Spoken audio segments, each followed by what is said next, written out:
On Tech News Today, Anonymous takes on the terrorists.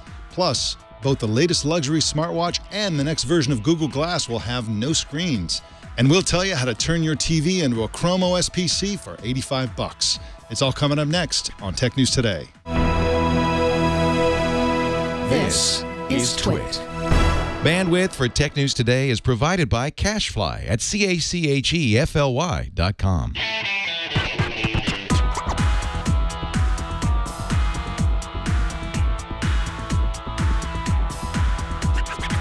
This is Tech News Today for Tuesday, November 17th, 2015.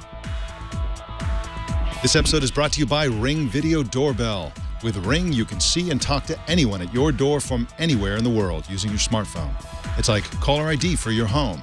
Right now, get free expedited FedEx shipping in time for the holidays when you go to ring.com/TNT. And by BollandBranch.com, the most comfortable sheets on the planet. If you order right now, they'll give you $50 off a set of sheets, plus free shipping. Just go to BollandBranch.com and use the offer code TNT. Tech News Today is the show where we talk about the tech news with the journalists who report it. My name is Mike Elgin. Our co-anchor today is the Register reporter, Ian Thompson. Hey, Ian, how you doing today? Oh, pretty good, Mike. And yourself? Great. I'm doing really, really good. We had some Skypey issues, both with your connection and other connections, so everybody cross your fingers. And let's hope that this thing actually happens. Ian, why don't we jump directly into our top story? People who are claiming to represent the hacktivist collective Anonymous say they've identified more than 100,000 Twitter accounts associated with the terrorist group Daesh, also known as ISIS, and that more than 6,000 of the accounts have been taken down by Twitter.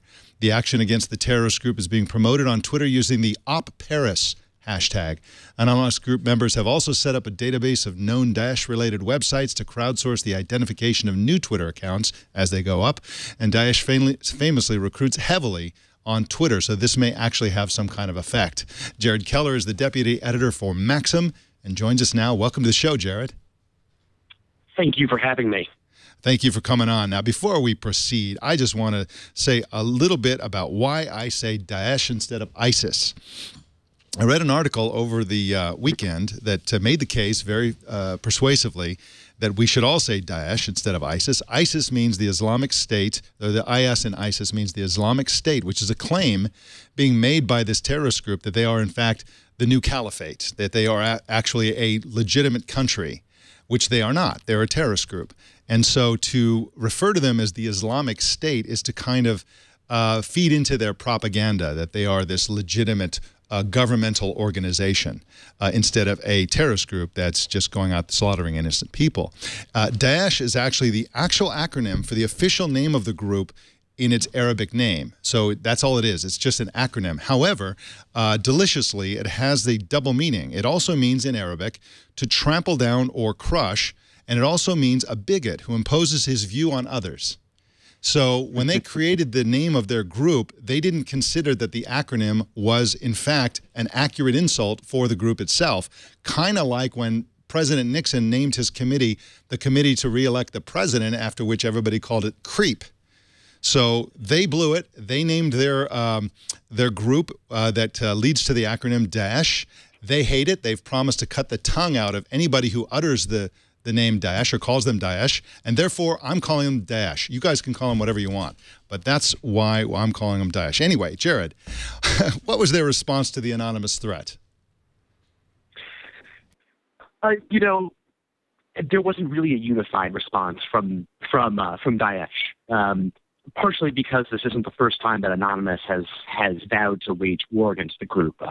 You'll recall that immediately following the Charlie Hebdo massacre in Paris back in January, Anonymous and hackers claiming to be affiliated with Anonymous conducted very similar attacks to disrupt Daesh-related social media accounts and websites. My sense is that Daesh probably has a little bit more to focus on right now, considering that French and Russian jets are currently pounding strategic locations throughout Syria. So the fact that you haven't really heard anything from Daesh, I wouldn't read into that too much.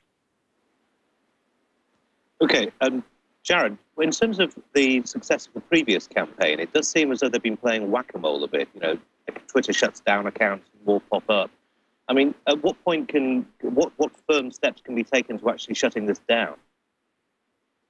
You know, that's sort of the biggest question with regarding any sort of anonymous campaign, especially because, as we've seen in the past, often anonymous efforts to take down undesirable organizations, their recent promise to unmask members of the KKK in the United States have been uneven and, as you said, sort of the equivalent of whack-a-mole.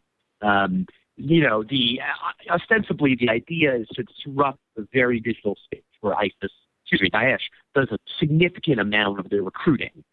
They are by far the most sophisticated terrorist organization on the planet with regards to how they try to recruit and radicalize potential militants in Western countries. You know, so it's not. Time will tell exactly how efficient it is. You know, we're in the early stages of Anonymous's kind of cyber assault on the group, and it's really a question of how long that assault will last. One would hope, I would hope, that various intelligence organizations, trolls, you know, activists and others have set up fake Daesh accounts on Twitter. And so one of the things I like about this taking down of real Daesh-related Twitter accounts is that it alters the balance between the real ones and the fake ones. We want people who are actually looking to be recruited or looking to be persuaded by this organization to actually be interacting with anti-Daesh people as opposed to pro-Daesh people. That would make the world a slightly better place. Now, Anonymous is not the only group that's going after them on social media. There's also an organization called the Ghost Security Group. What is the Ghost Security Group, Jared, and what are they doing? So Ghost Security builds itself as sort of a crowdsourced counterterrorism volunteer group. The best reporting on them right now is by Will Turk, who's a very young, brilliant reporter at the Daily Dot who's forged inroads with all these hacker collectives. He really knows them inside and out. But compared to Anonymous, Security has been a little bit more meticulous. Rather than just, as you said, playing whack-a-mole with these accounts, they'll gather information and infiltrate these accounts, and then through an intermediary, you know, an intelligence analysis group, they'll actually feed this information to law enforcement officials. So it's kind of ironic. You see, you know, hacktivist groups and law enforcement officials who have traditionally not been the biggest fans of each other, actually collaborating and cooperating, even in the most peaceful of senses, you know, in retribution for this horrific attack on Paris. It does seem as though this has really got Anonymous fired up, but they've been fired up before. How seriously do you think law enforcement are going to take this? And do you think there is going to be a proper working relationship between the two groups, or is it going to stay rather more informal? I think a working relationship. I think that sort of sensible relationship would be a stretch. I think, you know, Anonymous released a message earlier today that basically advised global governments to step aside and let them do their work. And you know, it's as I mentioned, because of the unevenness of past anonymous campaigns, it's difficult to buy into this and say, oh well, we should step aside and like let these hacktivists take a role. But I think the relationship between Ghost Security on spending, though it's still a very is kind of the most credible technological goal to contemporary counterterrorism efforts. And, you know, I think working relationships. We're having some, I'm sorry, Jared, we're having some Skype issues, just as it appeared we would have when we started the show. Sometimes Skype is with us and sometimes it's against us. But before I let you go, I just wanted to make the point that it's one of the interesting things about the Paris attacks is that it comes after a quick succession of other attacks that have essentially united the world in a very big way against Daesh. The Russians are now admitting that the airliner that crashed was blown out of the sky by a bomb, and Daesh is taking responsibility for that. A couple of days before the Paris bombings, they attacked Beirut. Of course, they consider all Shiite Muslims to be apostates, and so Iran and other Shiite governments and people are going after them. The United States, which had been bombing in a specific type of way, has stepped it up. And one of the things that's happening is the U.S. is now taking out all the oil and gasoline that's being transported within Iraq, which is a source of revenue. So, and those are just a few examples, but everybody's turning up their anti-Daesh activities to 11 now, and so it's going to be super difficult for them increasingly, and they've made the strategic error of thinking that they don't need allies because they have none. And they've united the world against them. So it's I think that things are going to get very, very difficult for them, and I'm very happy to see it. Jared Keller is at Maxim.com, and you can find him on Twitter at Jared B. Keller. Jared, if you can still talk through Skype, I want to thank you for coming on the show. Thank you again for having me, and have a lovely day. All right, we got some more news coming right up, but first I want to talk about the perfect holiday gift, Ring Video Doorbell, one of our sponsors today. I want you to give all of your loved ones, except little kids who don't own doors, the Ring Video Doorbell, because it's such a great gift. Now, if you may be hesitating to give something, now you've heard about the Ring Video Doorbell, right? It's a little box that replaces your old and busted doorbell with the new hotness. If people push the button, it rings the bell, not only in your house, but on your phone, and then you get live video plus audio communication with who's ever at the door. So you can sit there and talk to them, whether you're in your living room or you're in China. It doesn't matter. As long as you have an internet connection, you can have an interactive conversation and you see them. They can't see you, but you can see them. And it will also, if you set it up to do this, it will detect motion. And when anything moves in front of your front door, it'll record video and store it in the cloud, and you can review it later. I've got thousands of videos that have been recorded. It's in the cloud. It doesn't bother me at all. Whenever I want to go back and look at videos, I can check it out. They're high quality, high resolution videos with a very, very wide angle lens. I can see one side of the house, the other side of the house, and everything in between, and it's so great. But I want you to give this as a gift, because if you're concerned about something that has to be mounted, essentially installed on a house, if you're concerned about giving that as a gift because you think you're burdening somebody with a difficult project or something that will have to send them off to the hardware store to get additional materials, I want to ease your mind about that, because the Ring Video Doorbell comes with everything you need to install it. And the installation is super easy. I am not good at all about installing things. I'm not a handyman type of guy.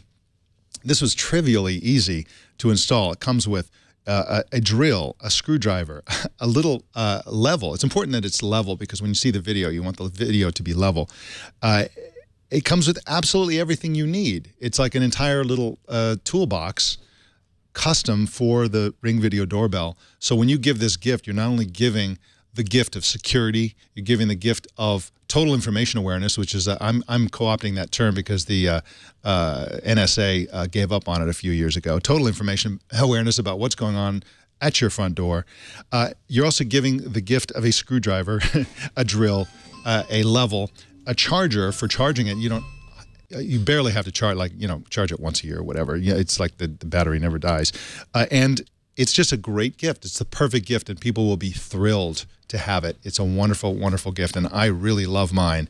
I just wish I had more doors in the house, and I'd buy more, because, of course, a cloud site will support any number of Ring Video Doorbells. So highly recommended for yourself and highly recommended as a gift this year. Give the gift of peace of mind. Give the gift of convenience with the Video Doorbell. Time Magazine named one of their top 10 gadgets. Go to ring.com/TNT for free expedited FedEx shipping. That's ring.com/TNT. And with Ring, you're always home. Well, a new watch from Movado and HP has no screen. It's an analog watch called the Boll Motion, but it's still a smartwatch. Sean O'Kane is a reporter for The Verge and joins us to explain what's going on with this watch. Welcome to the show, Sean. Thanks for having me. Thanks for coming on. What makes the Movado Boll Motion a smartwatch? So the Movado Boll Motion is actually part of a program that HP started last year called Engineered by HP. And it basically is a way for them to sort of dip their toe into the smartwatch market without making a do-or-die kind of smartwatch that they need to sell thousands or millions of units of. And what they do is they basically have been looking for different traditional watchmakers who are also trying to get into the smartwatch game and partnering with them by putting some very limited smarts inside what is considered to be a traditional analog watch.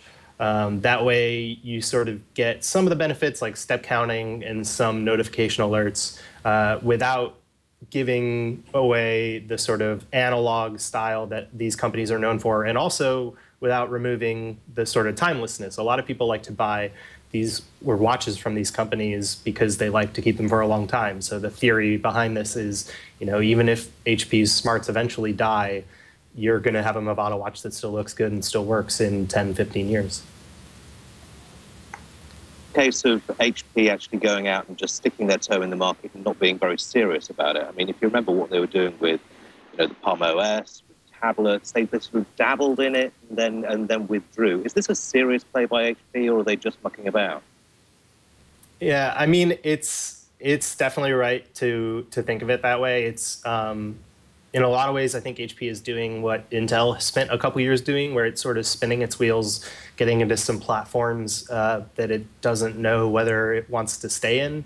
But I mean, at least in the near term, they're committed to this. They already have a couple other companies lined up for this program that they've already built some stuff out for, and they just won't say who yet. So, at least over the next year or two, this is the direction they want to go. And it's a direction they're going to be able to make some money off of. I mean, these traditional watch companies are trying sort of every year to figure out how to get a piece of this growing smartwatch market. And that's why we see a couple weeks ago, Tag Heuer announced their first smartwatch, although that had a full screen, it's basically an Android Wear watch. And Fossil spent almost $300 million buying Misfit, which is another sort of smart wearables company. So at least in the short term, HP is going to be able to make some money off of these partnerships. And they're also selling them through their own distribution channels. So whether or not they stick around this in the long term is probably right to question. I would have loved to have been in the room when they talked about the Misfit acquisition. Gosh, do you think Misfit is a good fit, or is Misfit a misfit? Anyway, that would have been good comedy. And congratulations, Sean, on your pronunciation of Tag Heuer. Very well done. It's taken me the entire 2 weeks since that event to really find it. That's how long it takes. It's still tough. That's how long it takes. So this whole idea of flashing lights as a communications medium, in this case, there's a bit of a learning curve. This color light means this, that flash means that. This has been tried by other wearable computing devices, and in fact, it's a whole category of interface that actually, the original PC had a flashing light interface as well, but that's another story. Things like Google Glass-like devices have been able to minimize the electronics and create glasses that look just like regular glasses by using just flashing lights for notifications. Do you think the public is willing to learn what these flashing lights means? Is this a non-starter just because people won't, or do you think that people are willing to do that? I don't think it's going to sell people on the device. I think it's going to make people who are hesitant to really embrace the idea of a smartwatch, but also still want something that looks like a classic Movado watch, be okay with what they're getting. Some of the ideas are kind of clever. The one particular one that jumped out at me is to relay that you have a meeting coming up. It'll blink the remaining LEDs around the circle between the time now and the time your meeting is. And that at least has some cleverness to it. The other ones, like filling up around the ring to show how much battery it has or how close you are to your step counting goals. Those ones are kind of, I don't know what I'm getting out of those. And the big problem that I see with it as someone who wears an actual smartwatch every day is I don't see where the value comes in.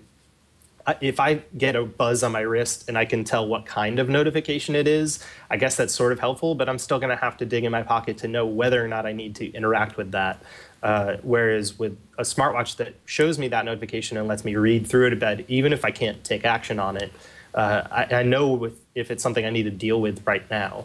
And for someone in a job where I need to be monitoring those notifications all the time, that means the world to me. For people who are also dipping their toe into the smartwatch market like HP is, maybe this is all they need. Maybe this is sort of their gateway and the transition from buying traditional watches to buying something that's closer to a smartwatch. I mean, this is really still for people who have $700 to throw away on a watch. So. But it's interesting, Sean, that you mentioned, your own experience with the smartwatch. I sometimes worry whether we in the tech field are in a bit of a bubble about this, because it seems still a very niche product, something that techies with a fair amount of money are willing to buy, but not much evidence that the general public is getting behind it. Have you seen much evidence of wider uptake on these things? No, I mean, that's totally legitimate. I hear people all the time wonder, even here, some of my coworkers wonder why we need a smartwatch. For me, I was sold on it the moment I've only ever owned a Pebble, but the moment I put it on my wrist, I found value in it. But I understand the hesitance, and I understand why some people don't understand why, or might not need notifications served up to a different part of their body. But I think the ideas starting to make some headway. And I just don't know if a device like the Bold Motion is actually going to bridge that gap. I don't really love the design of it, but the first thing that HP did in this program, the Chrono Wing watch that they made with Michael Bastian last year, makes a little more sense because it actually has a bit of a screen underneath the sort of analog bits, and it can tell you at least what kinds of notifications are. You have 2 messages waiting, or you have 3 emails that are new. And I think something that at least isn't as codified is probably going to get more people interested in the idea of a smartwatch than something that's this is just a little too opaque. That it's really just an analog watch with some lights, and it can kind of tell you some things that you wouldn't have gotten from a traditional watch. I think that in general, in principle, engineered by HP is a great idea, because essentially the economics of wristwatches are that, people pick one that isn't going to have mass adoption. I mean, if you go to a jewelry store or wherever it is, you're going to buy a traditional watch.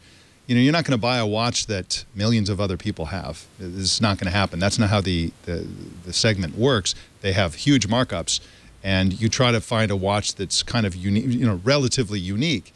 That's completely different from, say, the Apple Watch, where they're trying to sell millions of identical watches that are different only in terms of the materials, the band, and all that kind of stuff. And so this engineered by HP idea, I think in theory, I don't know that HP can pull it off, would have them putting their technology into many dozens of different types of watches. And so people could buy watches as they did traditionally, and HP would have a kind of scale behind the scenes, whereas the watchmakers would have some reason to sell traditional watches in the smartwatch era. And I think that theoretically makes sense. I'm not so sure that's going to work in reality, but in theory, I think that's a pretty good idea. Now, this watch is water resistant at 50 meters, as you mentioned, at $695. There's a stainless steel finish one and an all black finish stainless steel model. And we'll see how it sells. Sean O'Kane, I want to thank you for coming on the show. Sean O'Kane is at theverge.com and on Twitter at SOKane1. Sean, thanks for joining us today. Thanks, Mike. Google announced yesterday that Google Search has recently gotten a lot smarter. The search engine can understand superlatives, dates, and multifaceted questions more easily. For example, Google says natural language queries like, what are the largest cities in Texas?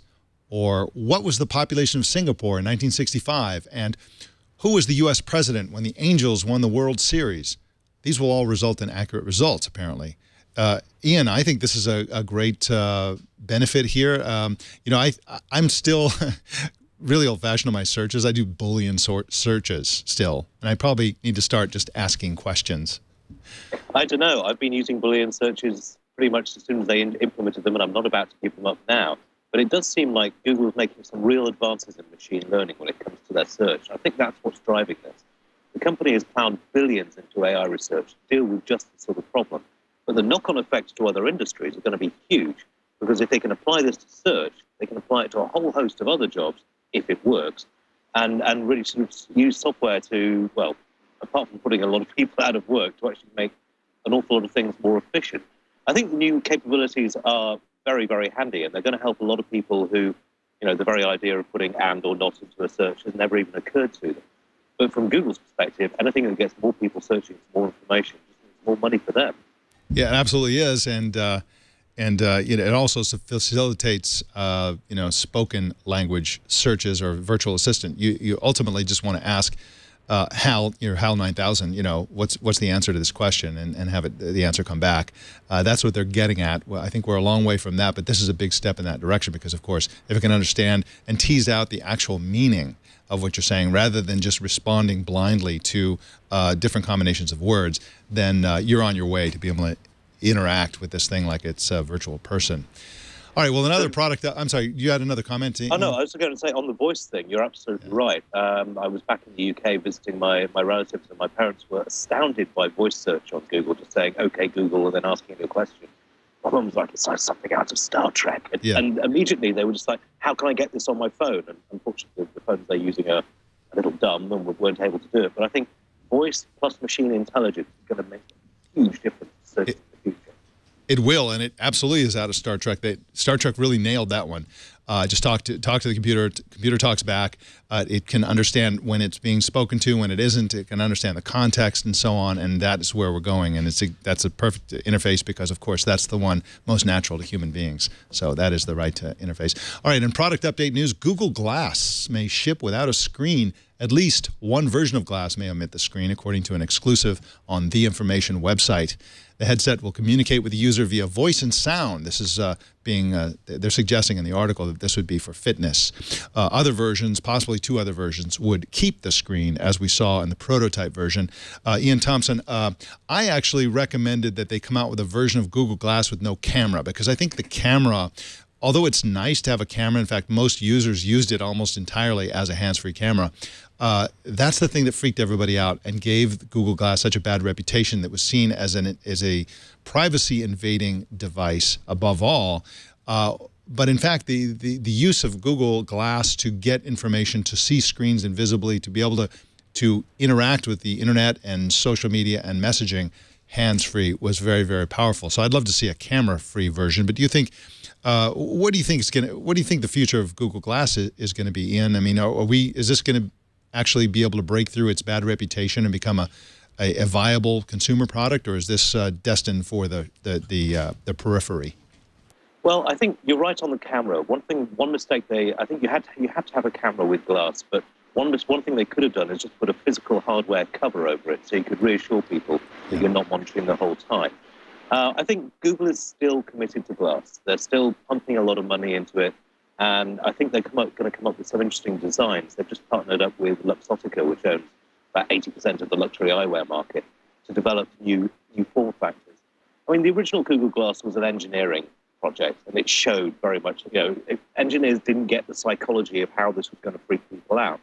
And I think now they've learned their lesson. Now that, they've even started using the term glass holes themselves. They used to complain to us bitterly about using that term.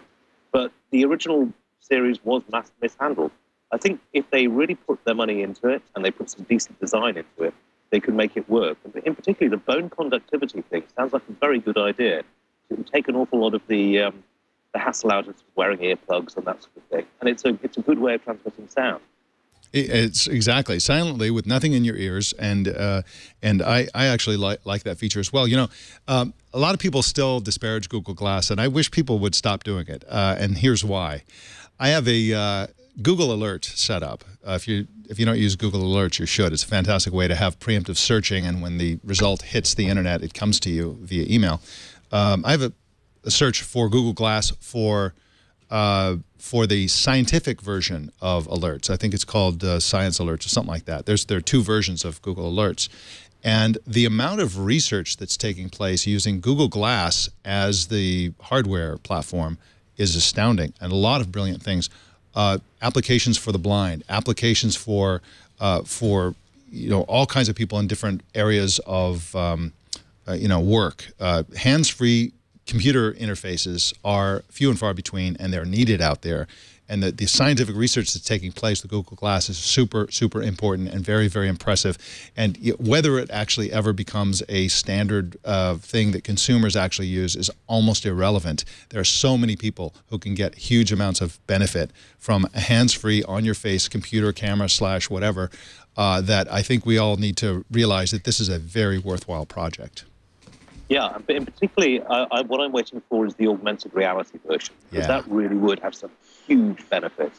If you could actually put the pair of these glasses on and just have stuff popping up in view but still being able to see around you, It would take an awful lot of the sting out of it, I think.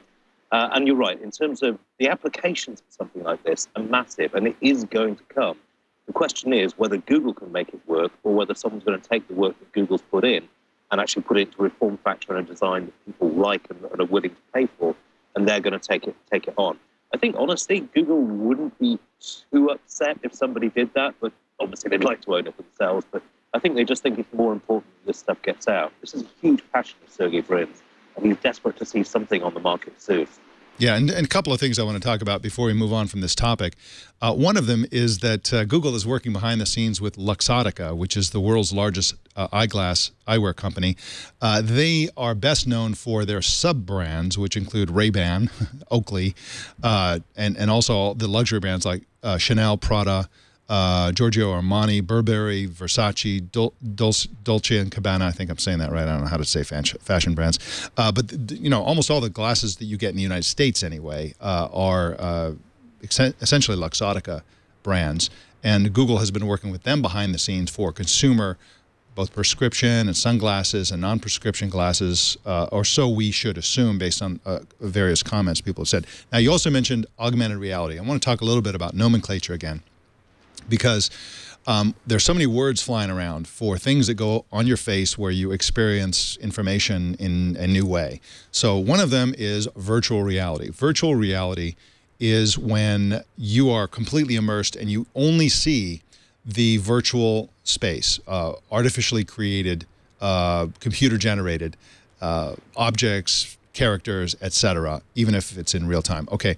Another term that is pretty new but hasn't really caught on is mixed reality. And this is where you see the real world and you also see things that are not there. That's also called insanity or hallucination. But if it's augmented by electronics, then it's mixed reality. Now, you mentioned augmented reality. For a long time, mixed reality was called augmented reality. But actually, the kind of augmented reality you're talking about is kind of been forgotten with all the goggles out there. And this is the kind that Google Glass would really excel at. You're looking at somebody and it's like, oh, that's Steve Smith you're looking at. And that's augmented reality, where you basically get information or labels or, contextual information that's based on what you're looking at in the real world. That kind of augmented reality is brilliant for eyeglasses because you want to walk around and just have knowledge about things. There are also applications for people who may be suffering from some level of dementia to help them remember people and things and places and all that kind of stuff. By the way, they're remaking Memento. So I don't know if that's a good idea, but that remake is coming. I think the original was probably perfect. But anyway, there are a lot of applications for augmented reality. So let's make sure, we'll try to do on this show, get all the words right. But let's bring back good old-fashioned augmented reality. Well, yes. I mean, it would be tremendously useful if someone with a poor memory like myself would dearly love to sort of, every time you go to a conference or a gathering of people that you should know and people that you've met a couple of times in the past, they're like, oh, how are you? Great to see you again. And there's that thing in the back of your head just like, lovely to see you. Who on earth are you? And if you could just have something which would, little bone conductor on the back of there just going, this is Tony Smith. You met him 3 weeks ago at such and such an event. Could be tremendously useful, not just for people who've got illnesses, but also just in terms of keeping people informed. It's going to change social interaction, certainly, because once that happens, people are going to become aware that you're being fed information about them, and that's going to alter the dynamic in how you converse.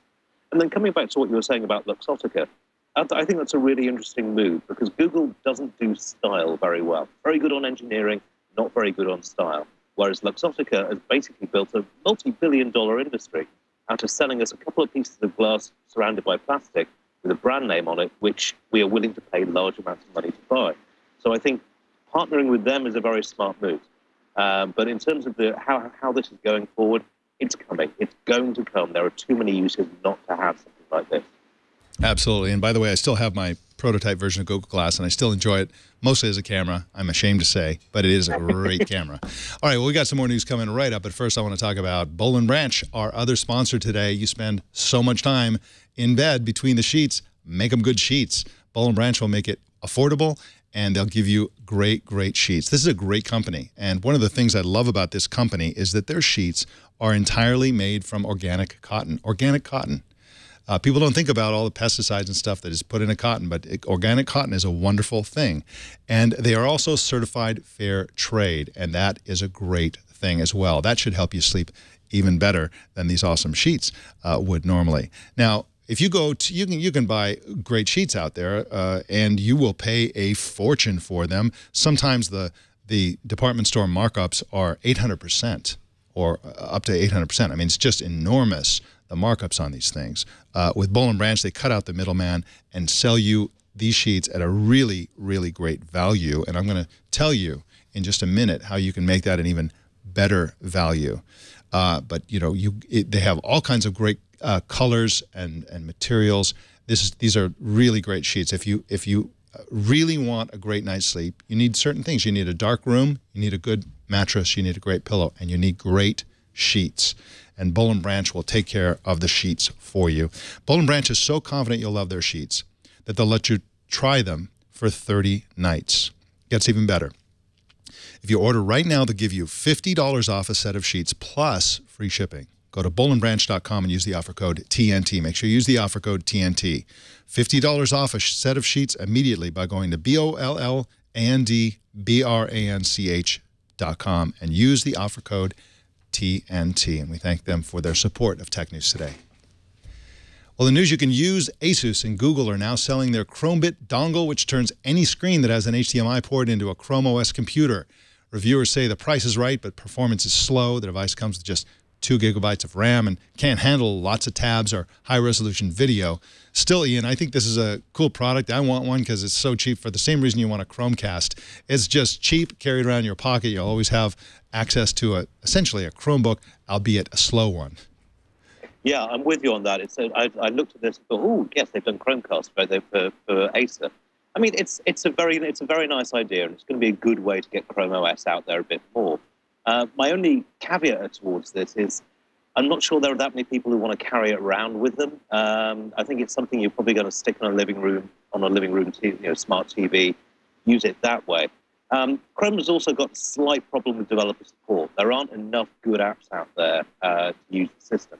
So I think it's certainly going to be very useful, and at that price point, very cheap to install an extra computer onto your system. But it depends what you want to use it for. You know, if you're just using it for streaming video, then why bother spending the extra money and just go for a Chromecast? But if you actually want to use this as a serious second computer, maybe for kids, it could be something worth looking into. And Google is sort of leaning toward pitching it for kiosks, for experiential marketing, things like that. And I think one of the reasons for that is you think, oh, wow, I just carry this thing. I can carry it in my pocket all the time. And whenever I run across a big TV that I want to use as a computer, I'll just plug this in. No, that's not going to work because you need a keyboard and you probably want a mouse as well. And so you're already carrying a keyboard and mouse. You might as well carry a tablet or, a real computer or something with better performance. So this isn't for the masses. This isn't even for the number of people who would use a Chromecast. I think this is for business travelers who may want to just walk into a conference room where there's already a Bluetooth keyboard there or something like that, plug in, or maybe they're in a hotel, they want to use the hotel TV or whatever. Buy carefully, despite the low price. You still need that keyboard and consider where you would use this before you get it. But I'm a big fan of Chrome OS, but yeah, this is an interesting new product. Of course, we heard about this back and reported it to you back in March, so this is finally here. All right, well, a TNT fan of the day is Michael Carney, who posted this picture on Instagram. Yeah, he watches Tech News Today on his iPhone and says he doesn't need an Apple Watch. He just lashes the iPhone to his wrist with a rubber band, which, by the way, the rubber band is much cheaper than an Apple Watch, I hasten to point out. All right, shows how you watch or listen to TNT. Just record a video or take a picture or do some stunt like this and post it on Instagram, Google+, Twitter, or Facebook. And please use the hashtag HowIWatchTNT so we can find it. Ian Thompson, thank you so much for co-anchoring today. It was great to see you co-anchoring. You're a new Tuesday co-anchor. Can you talk a little bit about what you do at the Register, what your beat is, the sorts of things that you write? And by the way, you're based in San Francisco, right? Yeah. I came out here for a year's posting 7 years ago and haven't really left. It's a marvelous place to be. I mean, here at the Register, we're sort of taking a slightly snarky look, but at the same time, in terms of look at where we're going. And my personal beat, security and software, basically. So I'm covering a lot of Google, an awful lot of Microsoft, sometimes a bit too much Microsoft, but hey, if they are going to make the bad news, then we're here to report it. So yeah, I mean, as I say, in terms of the areas that we're covering, it's really a large scale of enterprise stuff, some consumer stuff, a little bit of science maybe at the weekends. But we're really sort of trying to take a serious look at the technology, but with a slightly snarky overtone. But we do love our headlines, I'll give it that. Yes, I do too, and I love the snarky overtone. I love the fact that you have these hilarious labels for companies, and you just stick with it. For example, the Register refers to Google as the chocolate factory, etc. So yes, well, I mean I actually had a bit of a run-in with one of Google's PRs because they're saying, is there any way you could stop referring to us as the chocolate factory? That would be the PR coup of the decade. And I had to explain to her that it's actually a compliment. yeah, So we call them the chocolate factory because of Willy Wonka and the chocolate factory, obviously. But she was like, but that's the weirdo who stalks around. Like, no, read the books. There are 2 books by Roald Dahl, and it's actually a compliment if you look at the book. I blame the youth of today. They're just raised on film and cinema. If you actually read the books, it's a compliment. But it's the reason we've done that is partly because we like poking fun, but mainly because we write about these companies a lot. And if you're, writing in a sentence, Google's done this, Google's done that, particularly when you're writing about something like Google Glass, you can't have too many Googles in a sentence. So it makes sense to actually sort of give them a name. The readers love it as well, with Chipzilla, with Intel, Cook & Co. for Apple. It adds a bit more fun. I do think that, when it comes to tech news, we can't be too po-faced about these things, which is the way Twit's raison d'etre as well. absolutely, and I love it. I love your snark and the way you guys write. It makes it just a lot of fun. Ian Thompson, I want to thank you for calling today, and we will see you next week. Okay, maybe will we see you next week? Sadly, I'm off to have family commitments. Right. But I'll be back in 3 weeks' time. Wonderful. We'll see you in 3 weeks. Thanks, Ian. Cheers, Mike. Bye-bye. Let us know what's on your mind. Send email to tnt@twit.tv or call 260-TNT-SHOW. That's 260-868-7469. You can subscribe to Tech News Today from your favorite podcast app. You can also check us out at twit.tv/TNT for other subscription options. You can watch us live, of course, every weekday at 10 a.m. Pacific, 1700 UTC at twit.tv/live. And we invite you to subscribe to our subreddit at technewstoday.reddit.com. You can follow me personally at elgin.com. Don't miss our other news show, Tech News Tonight, at 4 p.m. Pacific every single weeknight. And that, ladies and gentlemen, is the Tech News Today. The show is produced by Jason Cleanthus and edited by Anthony Nielsen. My name is Mike Elgin. Thanks for tuning in. We'll see you tomorrow.